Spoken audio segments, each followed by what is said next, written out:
سلام و درود دوستای عزیز، امیدوار خوب سلامت باشید. امروز میخوام یک ترفند جدیدی رو برای دوستایی که بلد نیست روش رو یاد بدم.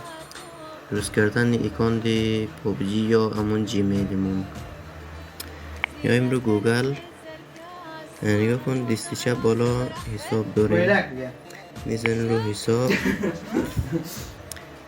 میایم اینجا نگاه کن، یه تیگیه بالا دستی چپ، میزنیم روی این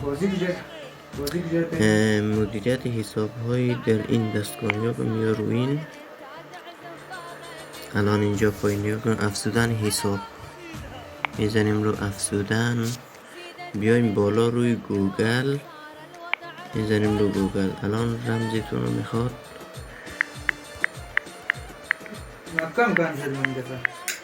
رمز خود وارد میکنید، دوباره واردید، تنظیمات شما میشه.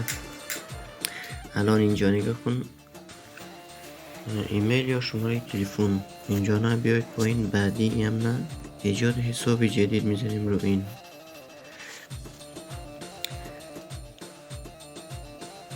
حساب جدید نگاه کن، برای استفاده شخصی من برای این بزنی. نگاه کن الان اینجا نام میخواد، اینجا نام خودمون رو وارد میکنیم. مثلا ما میزنیم حسینی، خانوادگی رو میزنیم شاه. حالا شما هر چیزی دوست داشتین یا فامیلتون بود میتونین وارد کنین باشه. الان اومد اینجا نگاه کن، اینجا تاریخ تولد خود وارد میکنید.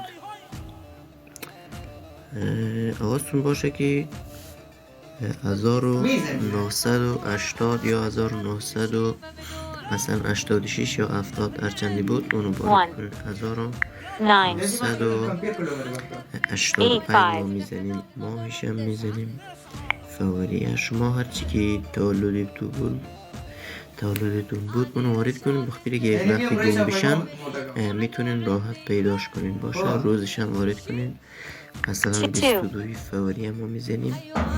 نگاه کن، جنسیت رو میزنیم مذکر، اینجا مذکر میزنیم و بعدی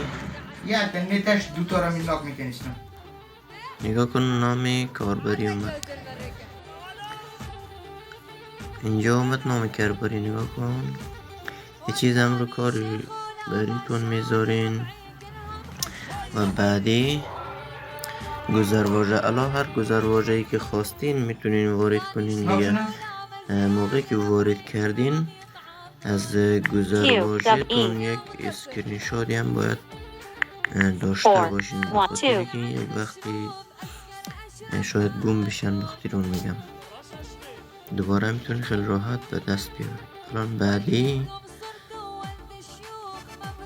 الان نگاه کن حسینی شاه، میزنیم رو بعدی. جیمیل ما اینجا اومد، درست شد تا اینجا. الان میگه با موفقیت میخواین جیمیل رو انتخاب کنین، ما میزنیم رو بعدی. موافقم، تا اینجا ولش نکنین وگرنه قطع میشه.